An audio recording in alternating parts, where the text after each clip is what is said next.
আসসালামু আলাইকুম। তো অনেকে আছেন কিন্তু যারা বেকার আছেন, ভাবতেছেন কি করবেন, চাকরি পাচ্ছেন না। ওই সমস্ত ভাইয়াদের জন্য বলতে চাই, শুধু সময় নষ্ট না করে আপনারা কিন্তু চাইলে ছোটোখাটো ব্যবসা দিয়ে শুরু করতে পারেন। আর এটি এমন একটি ব্যবসা আমি দেখাচ্ছি, আমি নিজেও করতেছি চাকরির পাশাপাশি। এখান থেকে আপনার লস হবে না, লস নাই বললেই চলে। আর আপনি এমন দোকান থেকে মাল কিনবেন যে দোকান থেকে আপনার মালের সমস্যা হলে রিটার্ন নেবে। এমন অনেক দোকানই আছে যারা রিটার্ন করে, রিটার্ন নেয়। সব দোকানে না, যেমন 100 দোকানের ভিতরে 20টা দোকান পাবেন যারা মাল রিটার্ন করে নিয়ে যায়, বা আপনি নিয়ে গেলে ওরা মাল রিটার্ন করে নেবে, এমন দোকান আছে। আপনি যদি বিশ্বস্ত দোকানে যান, গিয়ে আপনি অবশ্যই মাল দেখে শুনে নিয়ে আসতে পারবেন, সমস্যা হলে চেঞ্জ করে দিবে। তারপরে যদি কোনো সহযোগিতা লাগে আমাকে জানাবেন, আমি যে জায়গা থেকে মাল আনি দরকার হলে সেই জায়গার ঠিকানা দেব। তো মূল পয়েন্টে আসি, আসলে এই ব্যবসাটা কেমন। এই ব্যবসাটা হচ্ছে বেচা কেনার উপর ডিপেন্ড করে আপনার কেমন লাভ হবে। আপনি যদি ঢাকা শহরের বাইরে থাকেন তাহলে আপনি কম দামি মাল দিয়ে শুরু করতে পারেন। আর যদি ঢাকার আশেপাশে থাকেন তাহলে মিডিয়াম মাল দিয়ে শুরু করতে পারেন। আর যদি ঢাকা সিটির ভিতরে থাকেন তাহলে আপনি লো থেকে হাই কোয়ালিটির মাল সবগুলি উঠাতে পারেন, সব ধরনের মালই কিছু কিছু রাখতে পারেন, রেখে কিন্তু আপনি ব্যবসাটা চালু করতে পারেন। এই ব্যবসার লস বলতে কিছু নেই। আল্লাহর রহমতে আমি যেই কদিন ধরে করতেছি, আমি মোটামুটি লাভবান।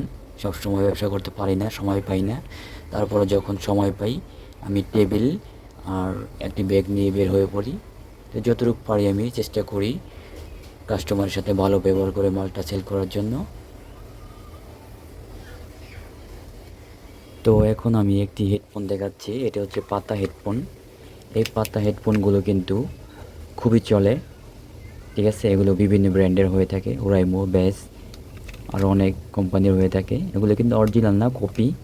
তারপরে মার্কেটে এটা ভালোই চলে। অ্যাভারেজ অনেকে হেডফোন খুঁজে যে মোটামুটি ভালো হলেই চলবে কথা বলার জন্য, গান শোনার জন্য। তাদের জন্য এই ধরনের ইয়ারফোনগুলো আপনি সাজেস্ট করতে পারেন। তারপর অনেকে এসে আপনার কাছে এই ধরনের মিনি বক্স চাইবে। এই ধরনের বক্সগুলো কিন্তু আপনি বিক্রি করে মোটামুটি লাভ করতে পারবেন। তো তারপর আছে মোবাইল স্ট্যান্ড। এই হচ্ছে মোবাইল স্ট্যান্ড। আপনি চাইলে কিন্তু এই ধরনের বক্সগুলো আপনি নিয়ে আসতে পারেন, এগুলো বক্স করা থাকে মোবাইল স্ট্যান্ড। আর এখানে আছে কেবল টাইপ সি আছে, এটার ইউএসবিও আছে। এটা ভালো মানের আর কি, ফাস্ট চার্জিং সাপোর্ট করবে। এখানে 120 ওয়াট লেখা আছে। তারপরে মোটামুটি ভালোই ওয়াট সাপোর্ট করবে, 120 ওয়াট না হলেও একটু কম হলেও সাপোর্ট করবে ভালো। তারপর আছে আপনার টাইপ সি হেডফোন। অনেকে ভালো মানের টাইপ সি হেডফোন খুঁজে, তো হালিমা ব্র্যান্ডের এটা কিন্তু খুব ভালো মানের। আপনি চাইলে এই ধরনের জিনিসগুলো কিন্তু এনে বিক্রি করতে পারেন।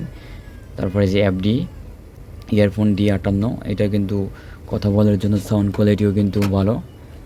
তো আপনি চাইলে কিন্তু ছোটোখাটো ব্যবসা দিয়ে শুরু করতে পারেন, এই ব্যবসায় কিন্তু ভালো লাভ আছে। তারপর অনেকে জানতে চাইবে যে লাভ কেমন। লাভ ভালোই। আপনি যদি দৈনিক 2000 টাকা, 1000 থেকে 2000 টাকার ভিতরে সেল করতে পারেন, আশা করি আপনার চলার মতো টাকা এসে পড়বে। আর যদি 3 থেকে 5000 টাকা সেল করতে পারেন দৈনিক, তাহলে আপনার আমার মনে হয় চাকরি করার প্রয়োজন হবে না। আর যদি চাকরি পাশাপাশি করেন তাহলে দৈনিক 1000 থেকে 1500 টাকা যদি সেল করতে পারেন আর পাশাপাশি চাকরি করতে পারেন, তাহলে কিন্তু আপনি ভালোভাবে চলতে পারবেন ইনশাল্লাহ। আর যদি বলেন না এটা পার্ট টাইম না, আপনি ফুল টাইম করতে চান, তাহলে ভালো যদি লোকেশন থাকে সেই জায়গায় বসতে পারেন। ভালো লোকেশনে বসলে কিন্তু আপনার ভালো টাকা সেল হয়। যদি ভালো পরিবেশে ভালো স্থানে বসতে পারেন, মোটামুটি সেল কম বেশি হবে, একদিন কম হবে একদিন বেশি হবে।